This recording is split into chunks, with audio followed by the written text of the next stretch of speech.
Yeah. Oza, it's MontNova News with Marcelino Mont. The only Marcelino in Kenya, the only Mont in Kenya with a degree. FA Cup action. Man City, Nathan Ake stunned Arsenal with a 1-0 win. As Pep Guardiola's side moved to the round of 16. Meanwhile, Casemiro continued with his impressive form as Manchester United won against 2014 semi-finalists Reading 3-1.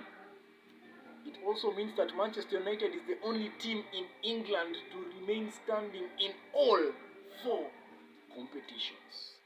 The defending champions Liverpool crashed out as Kaoru Mitoma's fantastic strike sent the Reds at Anfield with nothing, winning 2-1 at the Amex Stadium. Sheffield United drew with Wrexham 3-3. Tottenham Hotspur, Arnaut Danjuma Groeneveld, his birthday today, scored on his debut as Tottenham crushed Preston North End 3-0 to go through to the next round. West Ham beat Leeds 2-0. Leicester won against Walsall 1-0. Stoke beat Stevenage 3-1. On to La Liga. Pedro Gonzalez Lopez, Pedri, scored in the 16th minute as Barca beat Girona 1-0 and opened up a 5-point lead at the top of La Liga. This is after Real Madrid drew with Real Sociedad 0-0, a match that left questions to be asked about the Real Madrid attack line as Madrid once again drop points. Meanwhile, Saúl Ñíguez stand in the second half as Atletico beat Osasuna 1-0.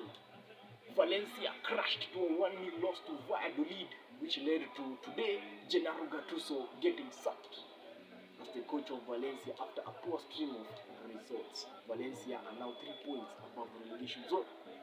Youssef En-Nesyri scored twice as Sevilla stand Elche 3-0 and continued with their climb up the La Liga standings. Villarreal was shocked by Rayo Vallecano 1-0 at the Estadio de la Ceramica. Ernesto Valverde's Athletic Bilbao slipped to a 1-0 defeat to Celta Vigo as they fall down to 8th in their race for Europa League slot. German Bundesliga, Randall Kolo Muani cancelled out.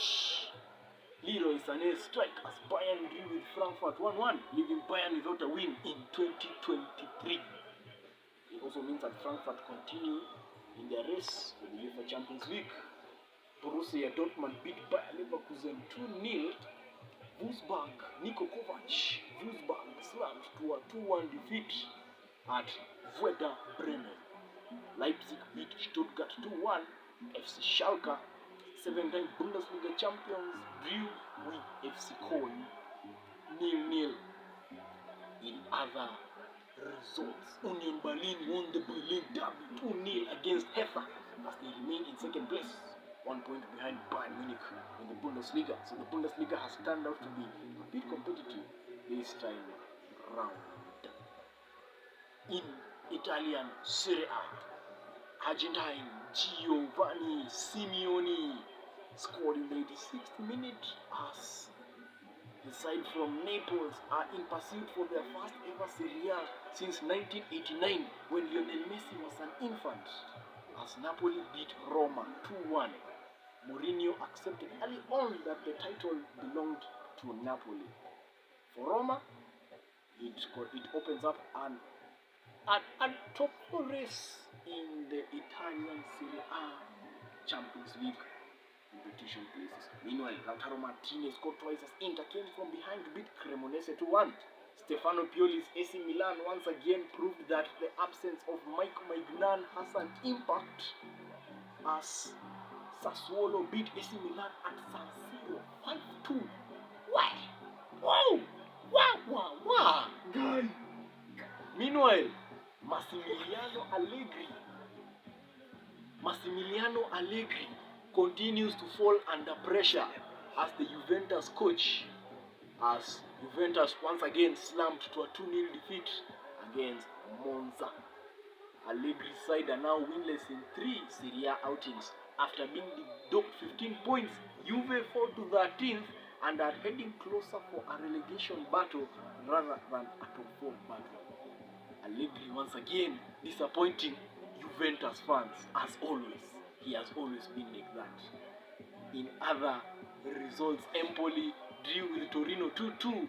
Lazio were held by Fiorentina 1-1 in a race for top 4 slot for Champions League next season. Italian Serie A, very competitive. Congratulations to Napoli for winning their 3rd Serie A and the first since 1989.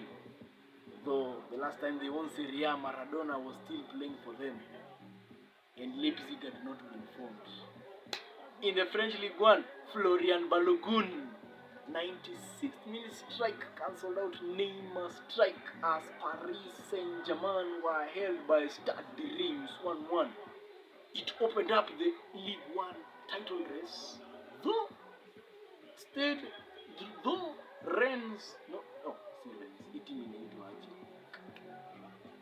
Racing Club Lens were held by Troyes 1-1.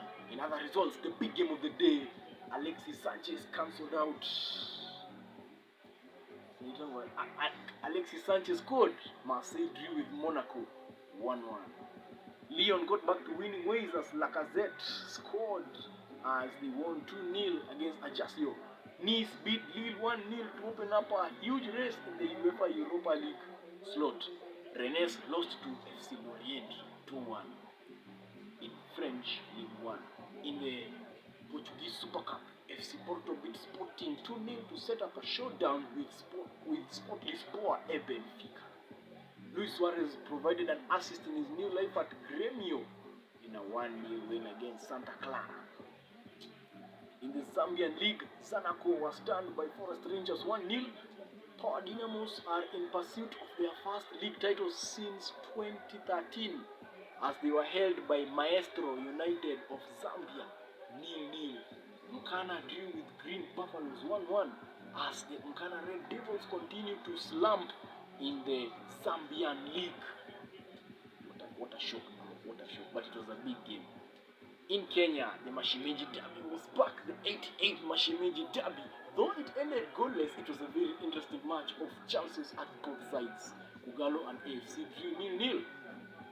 Means that Gor Mahia now trail 3 points behind Nzoia Sugar in the Kenyan Premier League standings. Meanwhile, Tusker yesterday were drunk as they were beaten by the police 3-0, which sent the defending champions trolling down the standings to 5th. Bandari beat Costa Rangers 2-1. And so here, the latest transfers, Jorginho is now an Arsenal player as he has signed a 2-year deal with the Gunners. After an impressive campaign with Chelsea ever since arriving at the Blues in 2019 under Maurizio Sarri, he was among the Chelsea team that won the UCL, the UEFA Super Cup and FIFA Club World Cup, as well as the UEFA Europa League with Chelsea. Other transfers, Chelsea are back in the race for Enzo Fernandez after Benfica president Rui Costa rejecting 85 million. Chelsea have once again thrown another 120 million in their race for Enzo Fernandez. They hope now to sign Enzo Fernandez in their process to rebuild a young midfield team, adding to their signings with the likes of Malo Gusto, Madueke, Joe Felix on loan. Meanwhile, for Bayern Munich fans, Joe Cancelo is a Bayern Munich player on loan as the Manchester City right back fell out of favor with Pep Guardiola and wanted to leave, as nowadays he's even being benched for Rico Lewis. So what do you think about that one for Bayern Munich? Also, Paris Saint-Germain wants to sign Hakim Ziyech, as Hakim Ziyech also wants to move to PSG.